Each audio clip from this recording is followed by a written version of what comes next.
Two Chairs No Waiting, episode number 199. Andy, part 4, Meeting Andy. Two Chairs No Waiting is brought to you each week by the fine folks over at WEAVER'S Drop by over at Weaver's and you'll find all kinds of great Mayberry things you might want to pick up for yourself or some other Mayberry fan in your life. Right now there's the 2013 wall calendar, but anytime you drop by, you're going to find something you like. WEAVER'S Two Chairs No Waiting is also brought to you by donations from listeners just like you. And I want to thank you all for your support. And thank you to the Mayberry Band for our theme music. Ladies and gentlemen, it's good to have you with me. I'm Allan, Newsome, the host of Two Chairs No Waiting, and it's always a pleasure just to spend a little bit of time with all of you guys here in Mayberry. And you got a real treat tonight. We're lucky enough to have a special report from one of our listeners, Tim Bradshaw. He goes by Mr. McBeevy over at the Mayberry community. So if you're ever over in the Mayberry community, you'll run into him there. But he found a book, or bought a book, I should say, that's called My So-Called Career in Hollywood. And he's going to be sharing some excerpts from that book. And there's going to be links to, in the show notes, a way for you can buy it from Amazon. And if you do, any of your purchases will, help out the podcast a little bit because we got a affiliate link with Amazon. So if you buy something from them, it would help us out. But don't feel like you got to do that. I just think you might enjoy reading this book because it's not just got clips in there about the Andy Griffith Show. He talks about Gilligan's Island, all kinds of other shows in that book. And so it looks like something I may end up purchasing myself. And Tim's going to have a section about that, talking about when Ellery Klass, that's who wrote the book, when he met Andy back when the Andy Griffith Show was still in production. Now, following that, we've got some really special music from Ernie Rowell. Ernie is from Alabama, but he now lives up in Nashville, and he wrote a song called I Want to Be Like Andy. And it is a treat. We'll be playing that probably on tonight's podcast and other podcasts in the future because it is an awesome song. And I think it's a really fitting tribute to Andy Griffith himself. And, of course, we'll have links in the show notes for that as well and how you can purchase a copy of that. It's 99 cents for a copy if you'd like one to support Ernie. And I want to thank him for allowing us to have it as part of the show. So let's get started right here off the bat with the voicemail I got, or basically actually a report, because it's about 8 minutes long, that I got from Tim Bradshaw, all about his reading this book that I just mentioned to you, My So-Called Career in Hollywood by Ellery Klass. So let's go ahead and get started with that. So let's take it away, Tim. Hey, Allan. Tim Bradshaw here again from South Carolina, also known as Mr. McBeevy on the Mayberry community. Allan, I just wanted to congratulate you for such a great job last week on the podcast.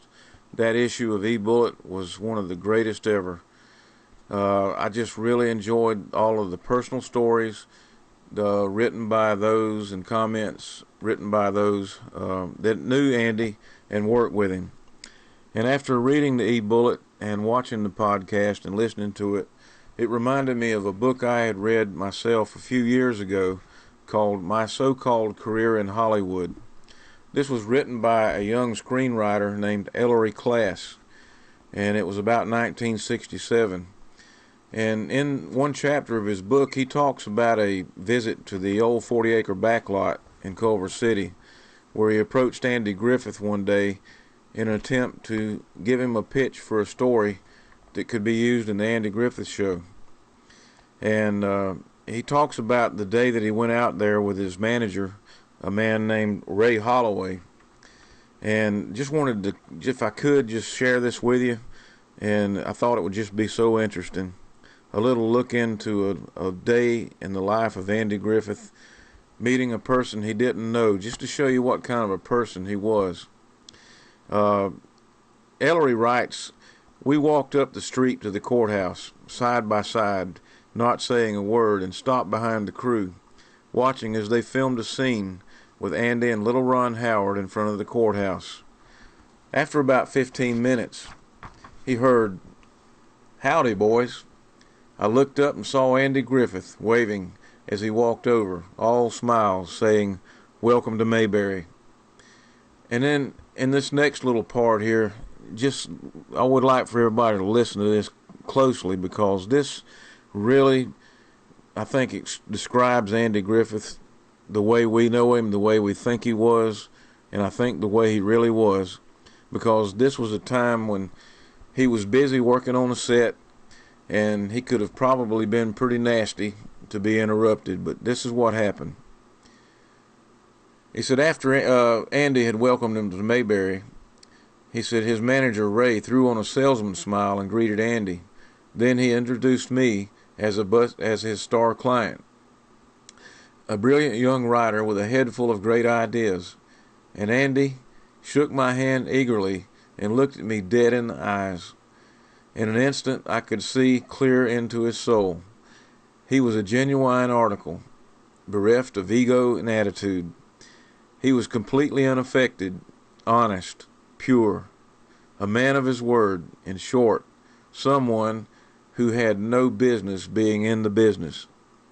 And I think Ellery knew what he was talking about, because being a young screenwriter in Hollywood, I'm sure that he had had more than his share of rejection, and trying to make his living as a writer, probably time after time trying to approach people to pitch his scripts, probably ran into some pretty harsh experiences.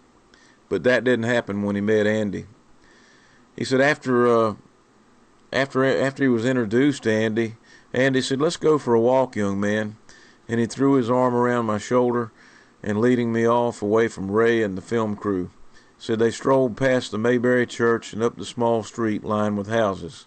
Just the two of them, side by side. A desperate fledgling and an American icon. And he just made the point that as they walked, he was addressing Andy as Mr. Griffith. Well, Andy said, "Just call me Andy." That just sounds like Andy, the Andy Griffith we know. And he said, after they walked for a while, he said there was a little bit of silence. He said they kept walking slowly past the Andy Taylor home on the left. It looked much smaller in person, said Ellery. As minutes went by, finally Andy spoke. "Well, can I hear it?" And then Ellery had his chance to give his pitch. He briefly went over a script from memory to give him a pitch for a storyline, hopefully to be used in the Andy Griffith Show. And as they finished hearing the pitch, they were walking on further up the street. Andy all of a sudden says, "You recognize that house over yonder?" And Ellery said, well, he didn't really, because it just looked like another fake house. Well, Andy said, "Why, that's Aunt Pitty-Pat's house from Gone with the Wind. Remember that when Scarlett came rushing over with Rhett in the buggy?" He said, "That's the house." Of course, Ellery had no idea what he was talking about, because he had said earlier in the story that when they were replaying Gone with the Wind, he had gone to see Planet of the Apes. So Ellery had never seen Gone with the Wind, so he really couldn't relate to it. But I think what I'm seeing here is Andy was affectionate to the old 40-acre backlot, and he was very appreciative of the history of the backlot and the fact that Gone with the Wind and so many other great movies were filmed there. And he said then finally they started turning around and walking back down the street. And Andy said, "You know, up until a few years ago, Tara was still here too, right over there." And he pointed toward the Hogan's Heroes compound. Actually, that was the place where Hogan's Heroes was filmed, was occupying the spot where the Tara had once set when they filmed the movie Gone with the Wind. And he says, "Wow," he said, "I gushed wondering what in the H Tara was." We walked a little further and finally asked, "Andy, what about my story? Did you like it?" Andy said, "Oh yeah, that." And he said faintly, as if he was remembering something he had heard years ago, "Son, that's going to make one fine episode." Now, I don't know for sure if that episode aired entirely the way it was written, but I believe that there was a variation of that script finally produced when Andy sent Opie to summer camp that year. And I think most of you that have seen the show know which episode I'm talking about. But I just thought this was such a neat little anecdote of just a day in Andy's life, and just what a real situation that was, and how this young writer was accepted and not rejected by a man called Andy Griffith. And it just goes to show that Andy, I think, was displaying the Andy Griffith that we knew, the person that we thought we knew, and possibly the person he really was. But anyway, just wanted to share that with you, and hope you enjoyed it. And again, the name of this book was called My So-Called Career in Hollywood, and I bought this book just for that chapter. So, but anyway, not trying to push the book. I have no connections with it. It's just something I enjoyed and wanted to share. And again, Allan, keep up the good work. Keep the podcast coming, and we enjoy them so much. Thank you. Wow, Tim. Hey, I want to thank you for taking time to record that and share your thoughts and what you were just from reading the book. Definitely encouraged me to think, hey, I might want to see that. And it definitely showed us all a little bit about what Andy was really like. You know, he took this writer, showing him around the sets there on the 40 Acres lot.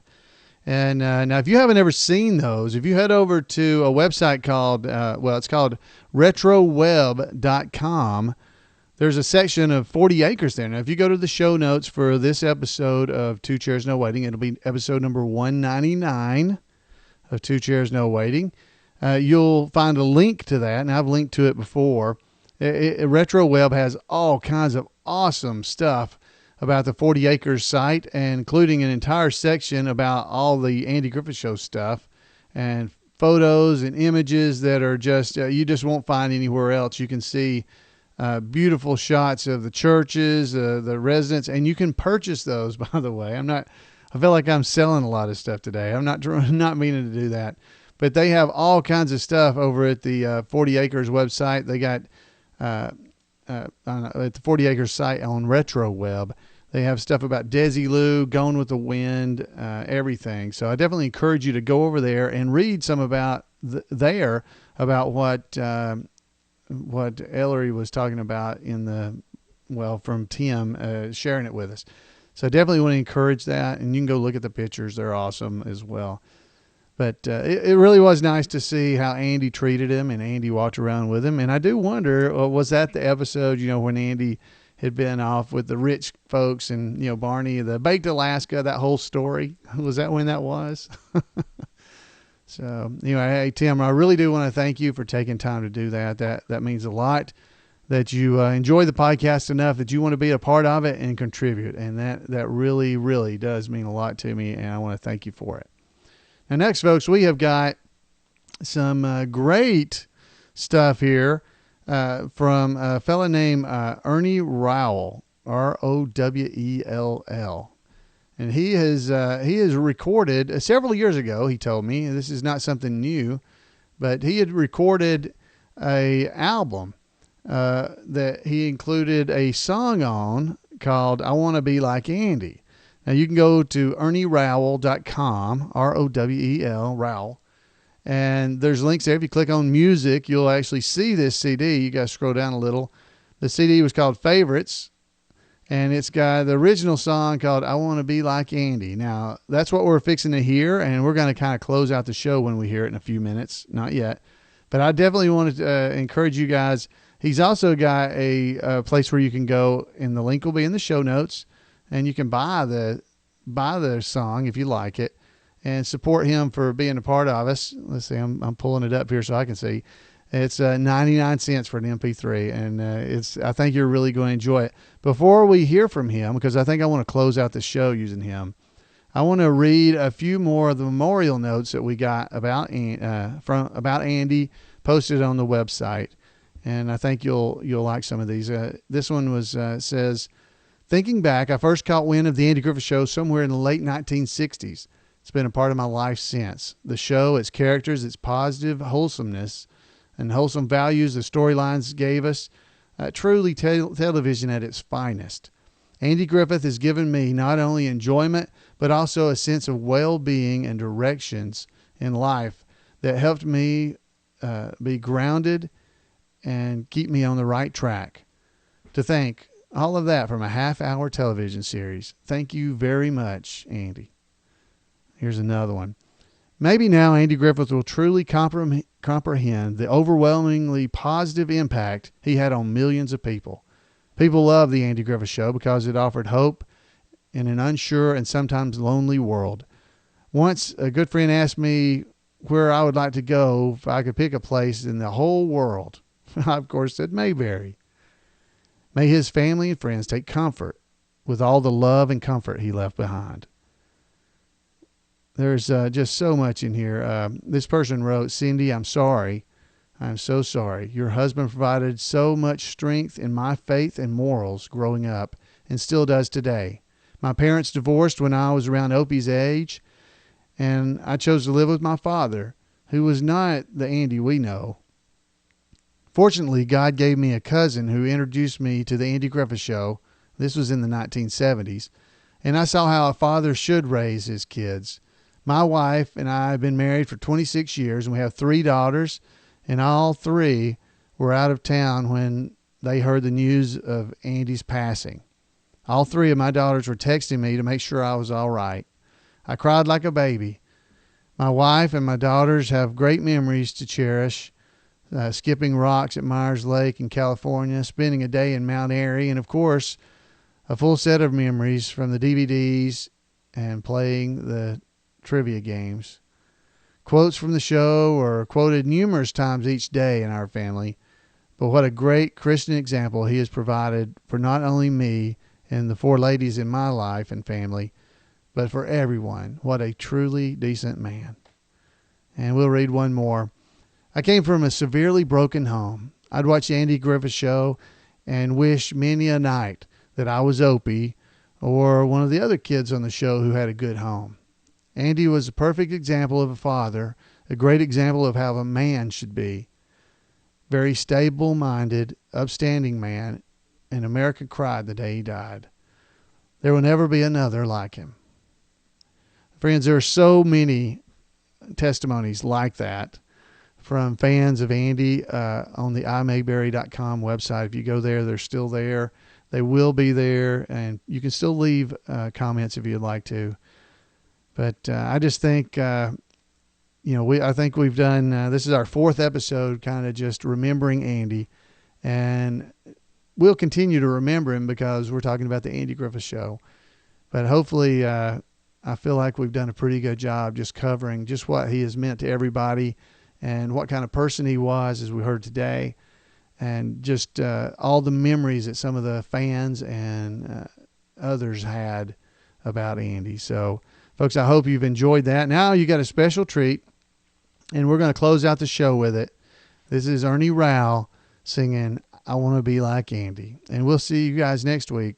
Give me a call at 888-684-8415 and leave a message. Tell me what you think. You can do like Tim and send a great long message there. It was awesome.